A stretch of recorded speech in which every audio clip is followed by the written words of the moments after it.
So welcome everyone for today's Psalm series Science Hour, and we have the first presentation from Ting-Chen. Mm, so Ting-Chen, floor is yours. You can start.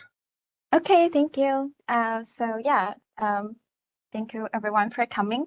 The work I'm going to share today is the assessment of EERIE phase 1 models on the southern annular mode persistence and Westerly jet.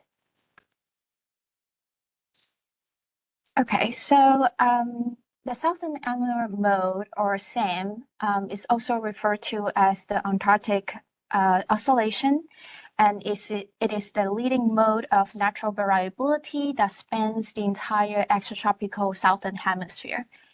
And the word annular describes its overall ring-shaped structure when viewed from above the South Pole. And in the positive phase of SAM, there is a lower air pressure anomalies over Antarctica and higher pressure anomalies over the mid-latitudes, which is associated with a strengthening and polar shifting of the polar jet. And SAM influences the regional precipitation and temperature patterns, but it also affects sea ice extent and ocean circulation with implications for global heat and carbon exchange. And one of the important characteristics of SAM variability is its temporal persistence. But most of the global climate models fail to accurately represent it and tend to overestimate its persistence, meaning that SAM usually lasts too long in global climate models compared to the reanalysis data. And many studies have found that the systematic bias seem to be connected to the model bias in the jet position, meaning that they found that models showing a longer SAM persistence are often with a greater equatorward bias in the jet latitude. So the questions that we're trying to address in this work are, can the high resolution EERIE models represent the SAM persistence better? And also, is there also a relationship between the biases in the timescale of SAM and in the climatological jet latitude? And of course, eventually, what we were trying to answer scientifically is to explore the potential impacts from ocean mesoscale features. And the details of the EERIE simulations analyzed in this study is summarized in this table. I will not go into the detail, but basically just to say that so far we have analyzed 3 atmosphere ocean couple models, which are all eddy-rich simulations, and a set of atmosphere-only simulations forced with the historical SST and sea ice boundary conditions. And this set of experiments are run at 2 different atmospheric resolutions, 9 kilometers and 28 kilometers.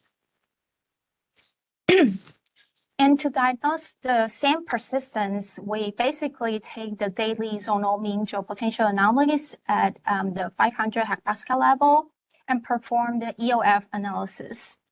And the first principal component, PC1, defines the time series of SAM index. And this is just an example from ERA 5. And using this SAM index, we calculate its autocorrelation function at different lag days to find out how long it takes for the SAM index to become decorrelated with itself. And we feed an exponential curve to this autocorrelation function profile, and then the SAM persistence or the decorrelation timescale tau is obtained as the e-folding timescale of this exponential feed.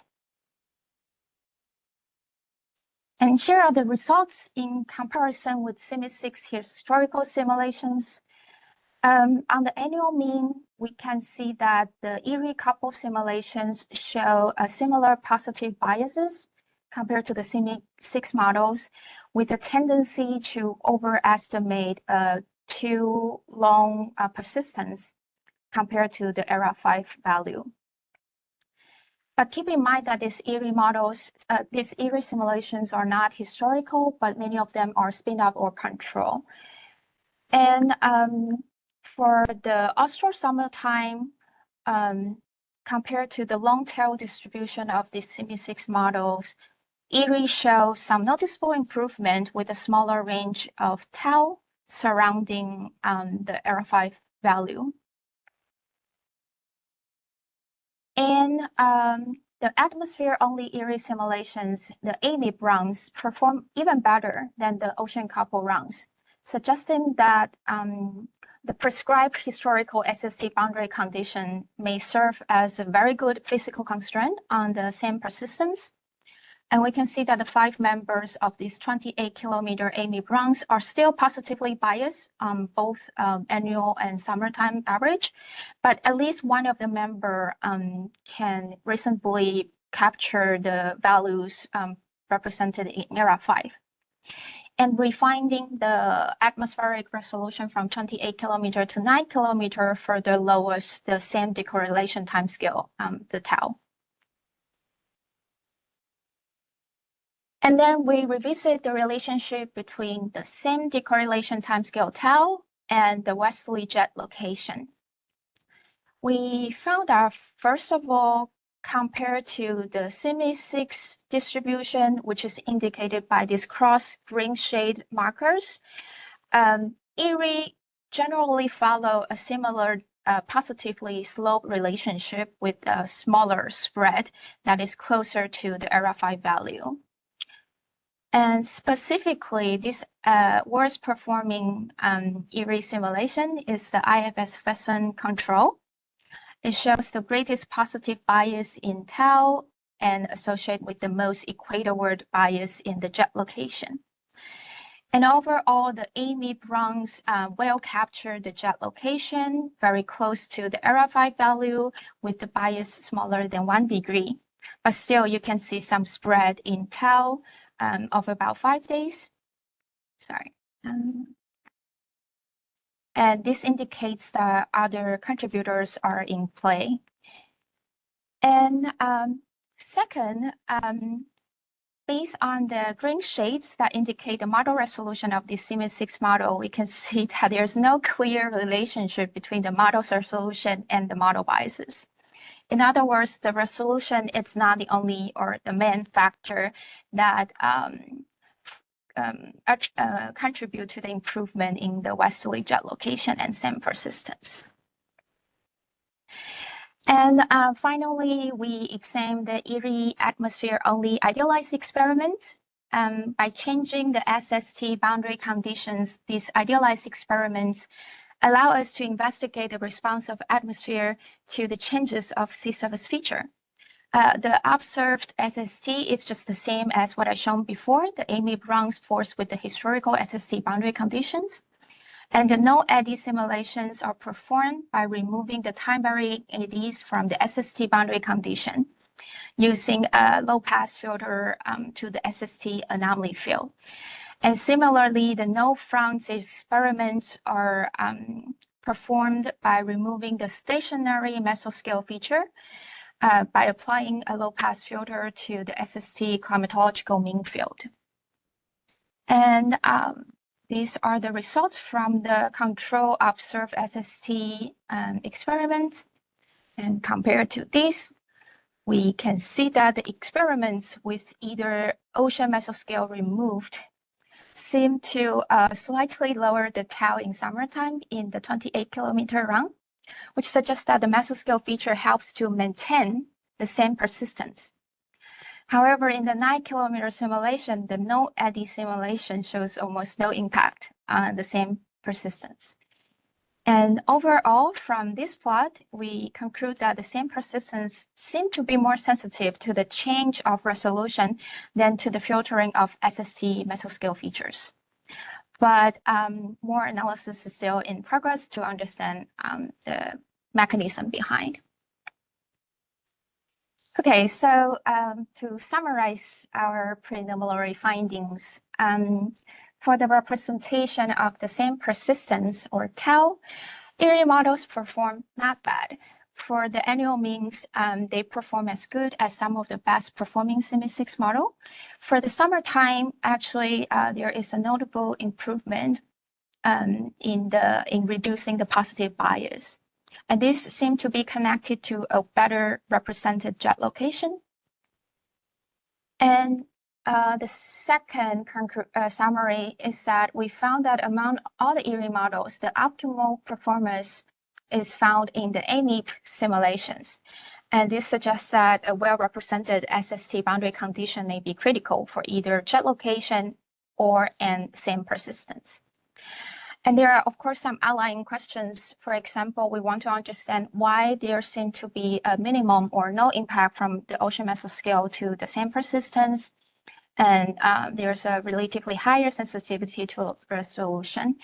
And could it be the cancellation of counting-acting effects? For example, when you resolve mesoscale feature, you increase the eddy feedback, but you also increase the surface friction. So this part is still currently ongoing. And with that, I would end my talk. Thank you. Thank you, Ting-Chen. It was interesting. Thanks. Now we have time for questions.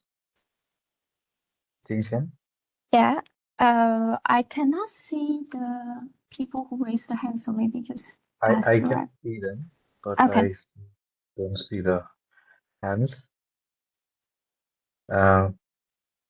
So regarding what you asked, maybe I just okay, Matthias has a question, maybe. Hi, thanks. It's great to see this, and happy the AMIP runs are useful. At some point, it might be interesting to see how this compares to the AMIP runs done by the Met Office, where we don't see much change. I mean, in the global means, they are quite similar, but how these more specific metrics compare in another model will be interesting to see. I don't think we have all this high frequency output easily available yet, but Yeah. interesting. Yeah, no, I agree. But I think the biggest obstruction now is like the availability of the data. Yeah. So, yeah. Yeah, I think so. Yeah. Well, great. Thanks a lot. Oh, thank you for providing the data. My pleasure. Okay. Annemarie? Yeah, well, thank you very much for this very interesting talk. The SAM that you are considering is only the zonally symmetric part, right? Yes. So I have a question about, I mean, are you going to look also at the part that is not zonally symmetric? Because I am thinking that maybe this will it will be for that part that you will see more the effect of ocean model resolution or resolving the eddies in the ocean.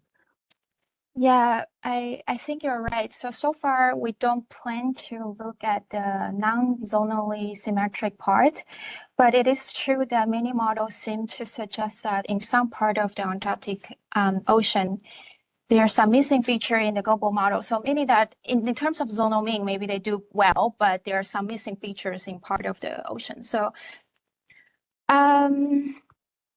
it's something that we could consider, but yeah, I don't know if we will have time to do that. Yeah. Thank you. Okay. I was wondering about the that you showed about the IFS free zone. I was wondering if you have, as I'm associated with IFS free zone, your control was a little different from the spin up and historical. Yeah. Do you have any hypothesis why it was like that, or it could be by chance, or the data sampling, or? Yeah, I honestly don't know because I also checked like the not just the annual mean or the summertime mean. I checked the evolution of the tau as a function of months, and it really seemed like IFS some control is really off compared to spin up and historical. So yeah, it would be also interesting to understand why, because I think in terms of SST bias and jet speed or jet location, they are not that different. So Yeah. I don't know. Yeah, For so now, I don't have any clue. but yeah. Okay, I just wanted to know if you, yeah, Matthias.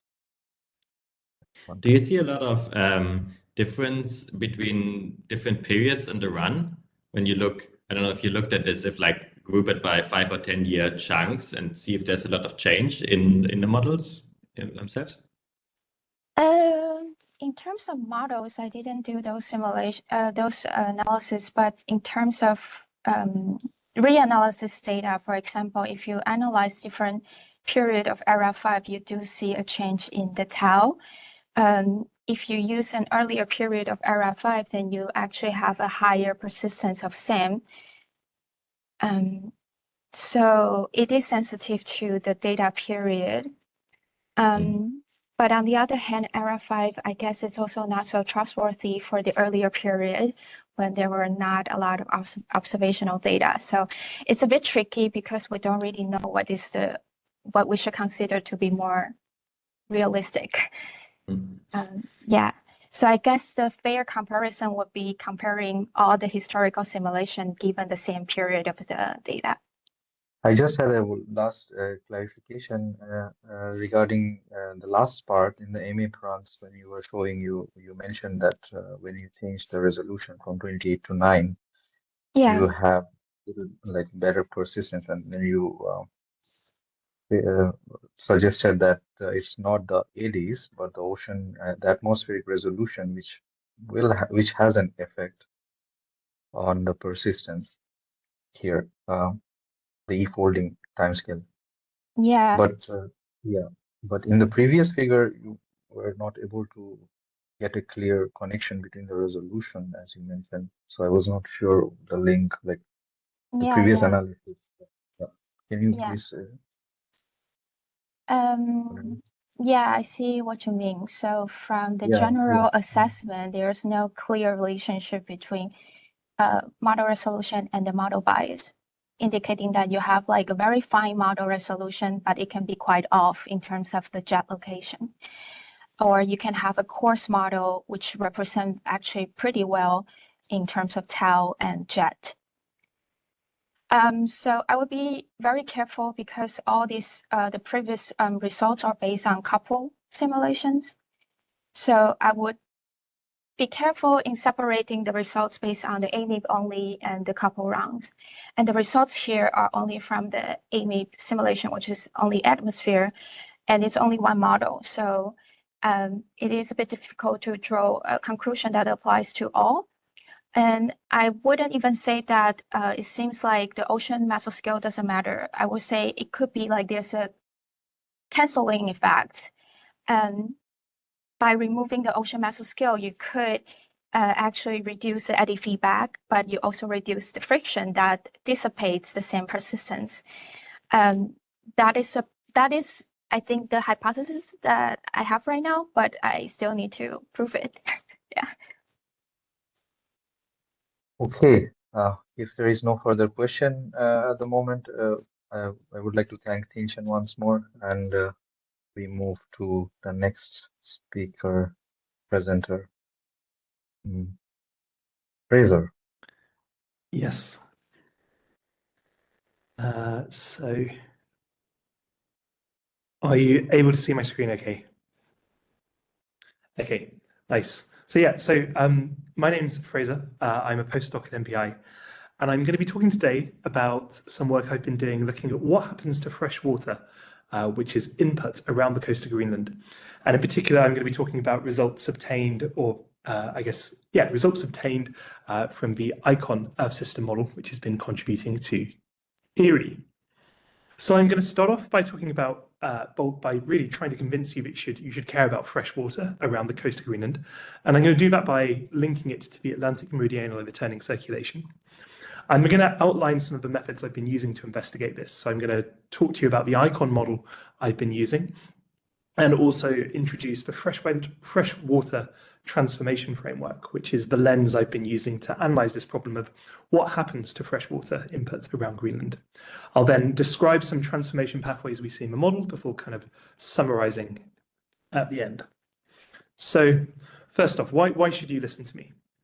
Well, the Greenland ice sheet is melting due to anthropogenic climate change, and we know that as a result, it's inputting fresh water in the ocean around the coast of Greenland. And we know that kind of perturbations to the freshwater budget around Greenland can lead to a response in the Atlantic meridional overturning circulation.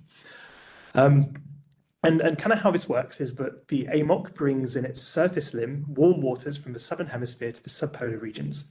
And then the idea is that in the subpolar regions, you get strong buoyancy forcing, which densifies the water and forms the deep limb of the AMOC. And then the deep limb of the AMOC transports cold water back southwards. But the idea about kind of freshwater being able to slow this down kind of comes from the fact that if you put freshwater into the subpolar regions, you increase the stratification, which means that you require more buoyancy forcing to produce these North Atlantic deep waters. So this is kind of the idea behind why freshwater can impact the AMOC. But so whether the freshwater is mixed, so if the water remains fresh, we might have a stronger response from the AMOC. And also whether the water is exported. So if we export our freshwater away from Greenland, and these deep water formation sites can kind of influence the response of the AMOC, or we certainly might expect it to.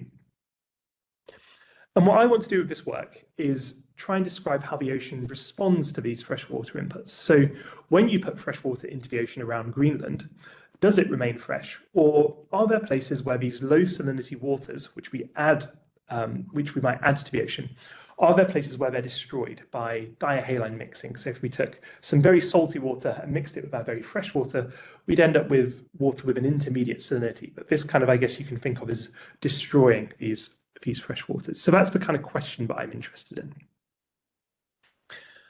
And so to look at this, I've been using the Icon Earth system, model, which is contributing to EERIE. So this is sorry, I'm having some trouble with changing slides. There we go. So this is a global coupled model. So we have a 5-kilometer ocean coupled to a 10-kilometer atmosphere, so very high resolution. We're using the model to simulate the 1950s climate. So this is the 1950s not pre-industrial, but the 1950s control run. And we spin up the model for 50 years. And then we, in this particular study, I'm looking at 10 years of the high frequency daily data in the period after this. And this kind of animation, I'm hoping you can see it, shows the surface speed in the model. And what I guess some of the features which I think are worth noting is that this model, it's high enough resolution to resolve kind of double boundary current structures on the east coast of Greenland. So you can see we've got a strong, narrow boundary current on the coast of Greenland, and then a weaker, broader kind of offshore boundary current. So that's one thing the model shows, which is really important for getting your freshwater transports in the region right. And also we can see lots of eddy activity in the Labrador Sea, which is, makes this an interesting model to look at. So to explore the fate of freshwater, I've been using something called the Freshwater Transformation Framework. And this will be familiar to anyone who's worked with Vallin's water mass transformation framework before. And I'll talk you through it just now. So we can imagine defining a region just off the coast of Greenland that we're interested in. And a reasonable question to ask is, what is the volume of water, V, fresher than some salinity, S, within this region? And we can go to our model and we can actually measure this volume, which is great. We can then ask ourselves, well, how can we change this volume of water within the region? What processes can increase or decrease the volume of low salinity waters? One way is the transport of the horizontal transport of water fresher than our salinity S into the region. So if we have a net transport of water fresher than some salinity S into the region, we will act to increase this volume here. Another way we can increase this volume is with surface fluxes. So if we have evaporation, precipitation, runoff, brine rejection from sea ice formation, or even sea ice melt, these surface fluxes can dilute this region and also inflate the volume within this region. So these surface forced freshwater transformations can change the volume. And the final way we can change the volume is through diahaline mixing. So if we take water which is fresher than some salinity S, and mix it with water which is slightly saltier, we end up with water of salinity, or we can end up with low salinity waters, which would also act to inflate the volume of this region. And we call those interior fluxes, or diahaline volume fluxes. And what we have now is a budget. So we can, we've expressed each of these terms as a function of salinity. And if we define suitable regions around the coast of Greenland, we can look at what each of these terms looks like as a function of salinity in the model. And this is what we're going to do now. So in this study, I defined myself 4 regions around the coast of Greenland. So we have a northeast region, southeast region, the Labrador Sea, and Baffin Bay. And I base these regions kind of on the bathymetry and also the boundary current pathways around Greenland. In each of these regions, I calculate that budget we've just seen, and we're going to focus today on waters fresher than 44.9 grams per kilogram, because those are kind of, anything saltier than that isn't really a low salinity water anymore. And today we're going to see a really deep analysis of this kind of southeast region, and we're going to focus on winter time, and then I'll give you a bit more of a summary of what's going on in the other regions following that deep dive. So the first thing we're going to look at in this region of southeast Greenland is the import and export of low salinity water, so this psi of S term. And so here we have plotted on the y-axis the salinity, and on the x-axis the net import or export, so the volume flux of water fresher than some salinity S. And what you can see is that in this region we have net import of low salinity waters. So we're importing waters of lower salinity than those that we're exporting. So imports of low salinity waters could act to increase the volume of low salinity water in this region. The next thing we're going to do is have a look at the surface fluxes. And we can actually see also, so surface fluxes during wintertime in this region are acting to increase the volume of low salinity water in the region. And this is about, if you separate this, it's about sort of 2/3 from sea ice melt and 1/3 from evaporation, precipitation, and runoff sources. And so basically what's happening is during wintertime, we have lots of sea ice coming from kind of, I guess, northeast Greenland into this region, and then, I guess, melting here, which is acting to increase the volume of low salinity water. But then what's happening to this water is we have really strong diahaline mixing, so really strong interior freshwater transformation. So this is what this orange line shows. So this is this term, this diahaline mixing term. And you can see this is really strong and negative. So this is acting to destroy these low salinity waters, which we've added into this region. And you might wonder why this is so strong. And I think the answer is to do with, and this is something I'm working on still, but I think the answer is to do with heat fluxes. So you can imagine having very fresh but very cold water at the surface of the ocean in this region. And if you cool it, it will become denser and it will sink. And then it will often be surrounded by spicier waters, so waters which have a higher salinity but also warmer. And you can, if you have a long isopycnal mixing following these kind of wintertime cooling events, you can end up destroying large volumes of fresh water. And so that's what I think is going on there, but there's still work ongoing to kind of show that's the case. But then the kind of net effect in this region is that we have a decrease in the volume of low salinity waters, but then in the waters with higher salinities, so this green line shows the rate of change of the volume of water fresher than some salinity, we see in the higher salinity classes, we increase the volume of water. So we're, so we're basically, interior mixing is driving the salinification of this region. We can then take a step back and think a little bit about the bigger picture. So, and what we see there. And I think this is where the freshwater transformation framework really comes into its own, because we can use it to identify regions where freshwaters are depleted, imported, or exported. But we can also use it to link sorry, I keep losing my cursor. We can also use it to link to processes. So for example, we can see that in the northeast region, during wintertime, we get a depletion of low salinity waters driven by sea ice formation and interior mixing. In the southeast, we've just seen what's going on there. So we have imports of low salinity water, which are transformed by interior mixing. In the Labrador Sea, we actually have exports of low salinity waters, and that's driven by the surface fluxes. So in the Labrador Sea, actually, the fresh water which gets added is kind of remaining fresh and leaving the region. And then in Baffin Bay, we also, like in the northeast, have the depletion of low salinity waters, but this is driven by sea ice formation, and we don't see the kind of the interior mixing that we see in the northeast. So some outstanding questions, I think, for me are the links between this interior mixing and the sea ice cover and also the air-sea heat fluxes, and I kind of want to work on answering that question now. But just to summarize and maybe make some conclusions which you can kind of take home with you. Some of the regions, we've seen that some regions around Greenland are experiencing net imports of low salinity waters and others are experiencing net exports. But we can use this freshwater transformation framework, which is kind of quite a novel framework, I think, to explain whether these transports are balanced by creation or destruction of low salinity water or storage and depletion. And actually in that kind of, that last slide, we saw that the balance between these different terms changes drastically depending upon where around the Greenland coast you look.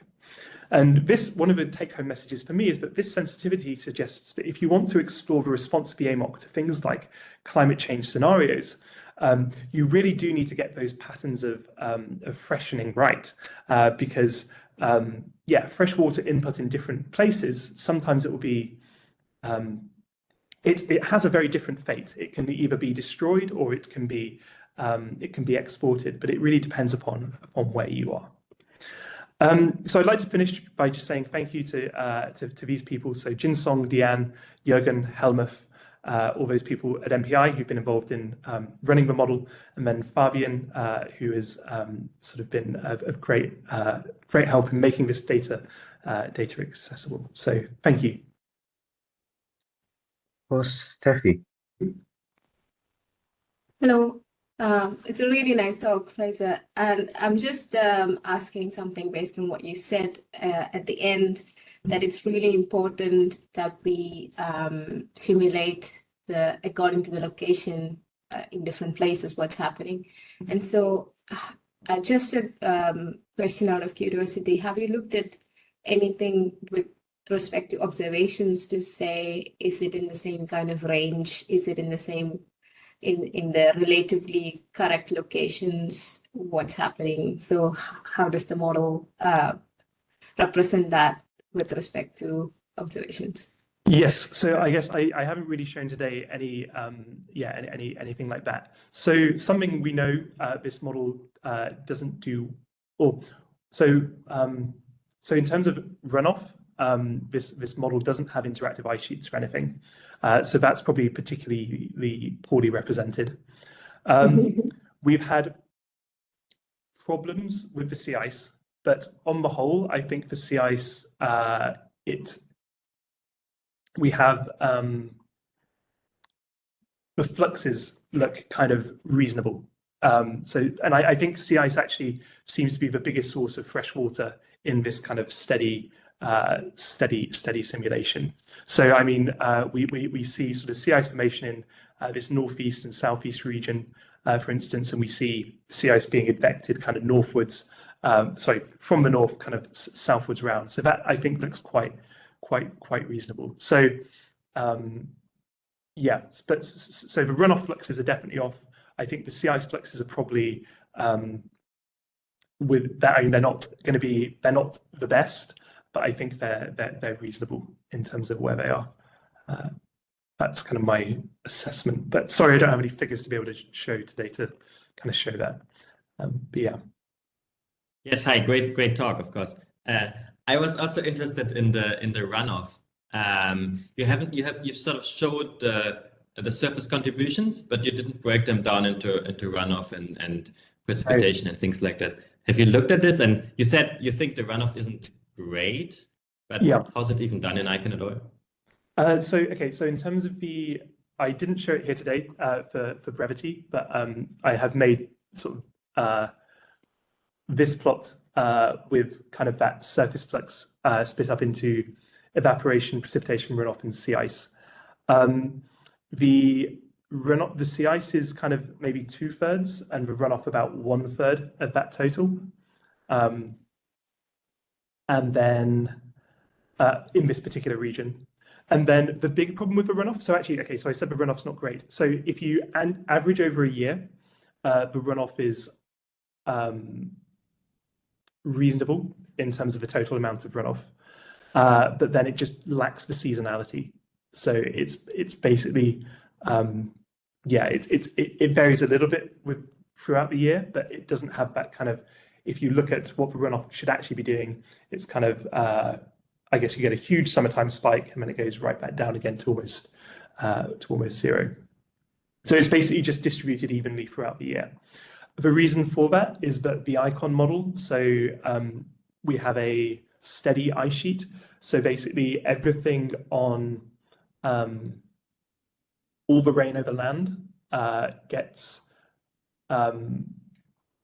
basically input into the nearest kind of ocean grid cell instantaneously. So it's a little bit of a strange, why I say instantaneously, I think there might be some river routing in the land model, but I'm not too sure about the details of that. But basically, yeah, it's kind of, if you get rain over the middle of Greenland, it instantly, or snow over the middle of Greenland, it kind of instantly gets dumped in the ocean, which isn't very realistic. And that is why you don't have that seasonal cycle. But in the averaged over a year, as I say, the values are reasonable. Yeah. Good, thanks. Do you think that, I mean, it obviously gets input at the coast. Do you think the representation of the processes to go like, I don't know, I guess it gets dumped in the head of a fjord or something and then gets transported out? Do you think that's being represented appropriately? No. I mean, I haven't looked sort of that closely into it, into kind of the very small scale, but I can't imagine that would be being well represented. When the model's got 5 kilometer resolution, you're not representing those fjords. And yeah, so basically, I think already the water, which when the water enters the ocean, it's kind of it's instantaneously going to be mixed quite a bit. It's not going to remain fresh as it exits the fjord. Do you think that's important? Is it important? It could be. Yeah. And so one of my motivations for doing this was that I was kind of wondering where is it that the fresh water gets destroyed when it's added? And this is kind of, I guess, quite a large scale look at it, but sort of definitely I'd be interested to see how, if that changes in these kind of really, really high resolution kind of regional models. Yeah. Thanks. Okay, Miley? Yes. Well, first of all, thank you for your presentation. It was really interesting. Now looking at these slides, you said that for this presentation you presented Southeast Greenland for winter times, but you're showing in the blue line that you have an input of low salinity waters from sea ice melt. So I'm a little bit confused, because it's a big quantity of flow. So I would like to know, where is this water coming from? Yeah.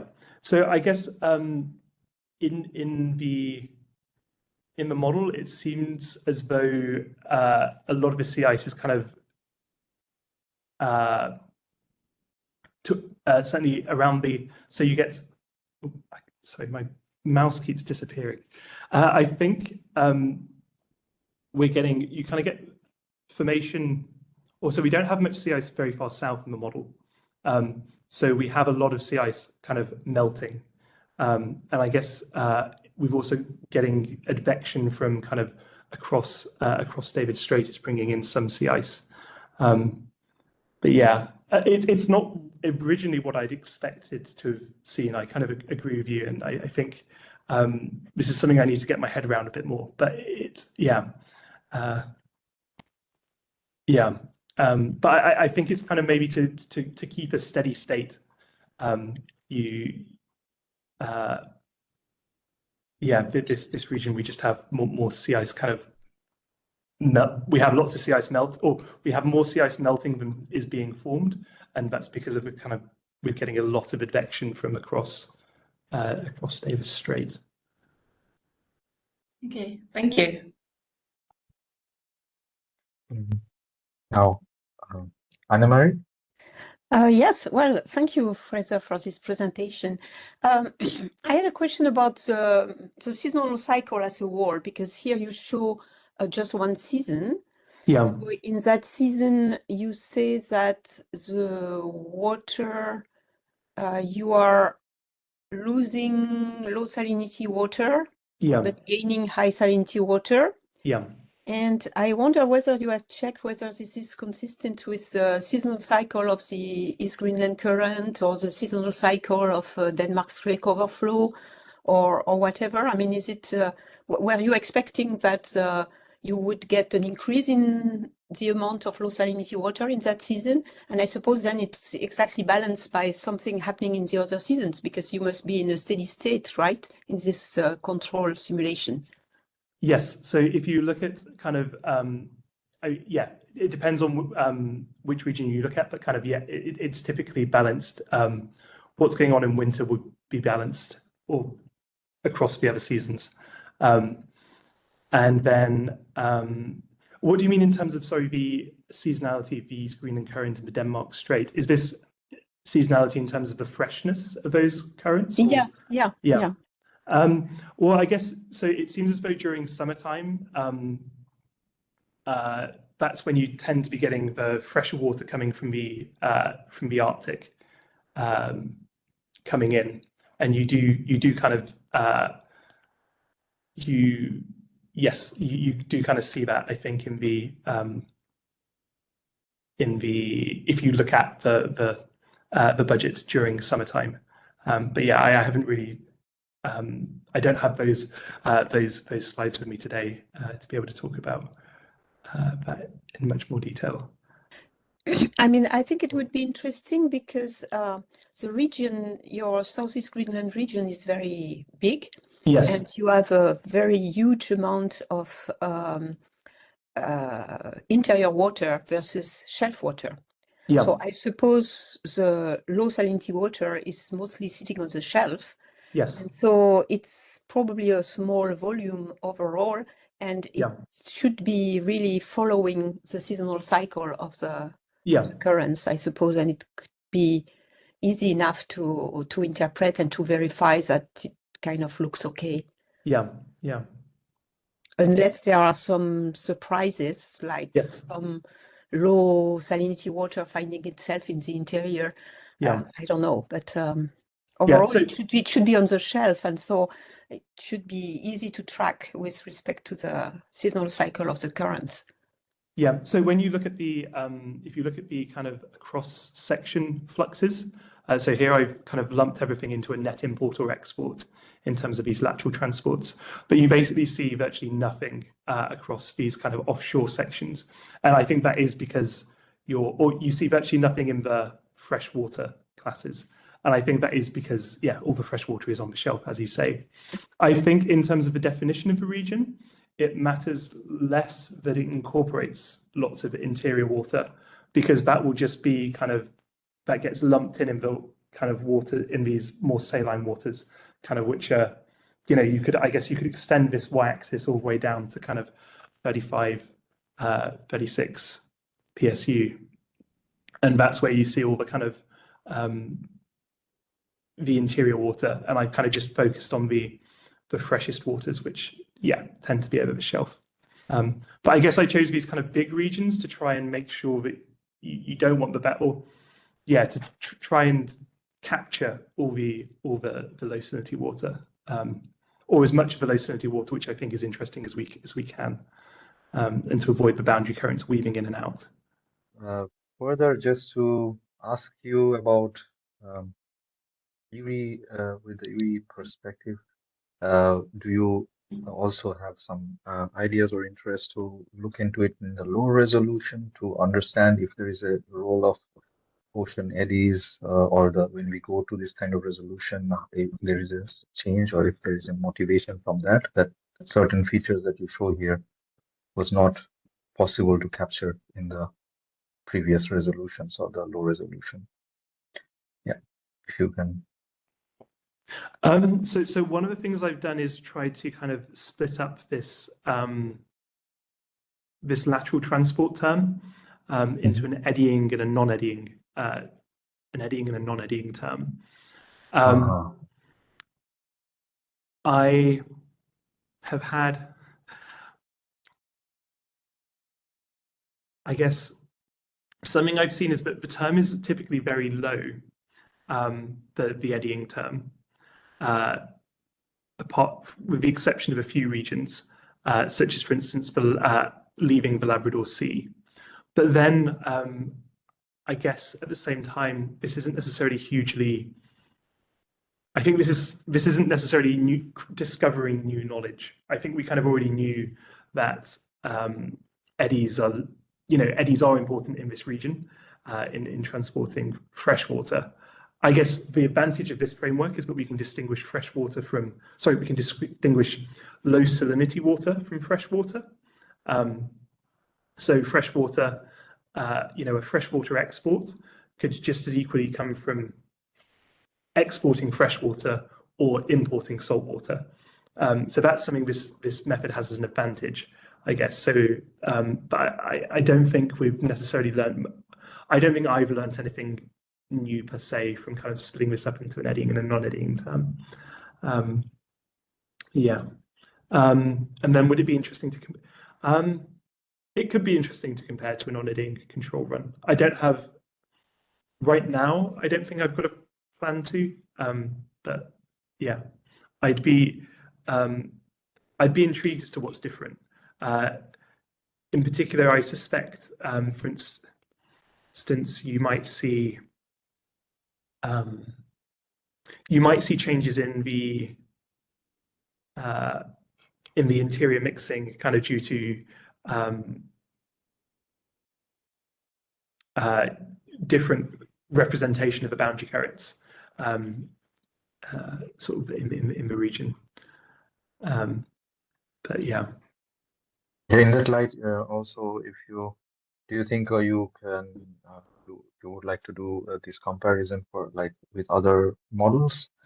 Yeah, so something I think I'd be more interested in doing with so doing the budget has required 3D daily data on the native grid, and I don't think we necessarily have that for all the models, and kind of working with it on all the different models is kind of tricky. Something I think might be interesting to do is to look, instead of over these individual regions, which I kind of chose because I want to answer the question, where around Greenland is the freshwater destroyed, is maybe thinking about the kind of the surface forced freshwater transformation, and also the kind of more traditional surface forced water mass transformation, perhaps across the whole of the subpolar North Atlantic.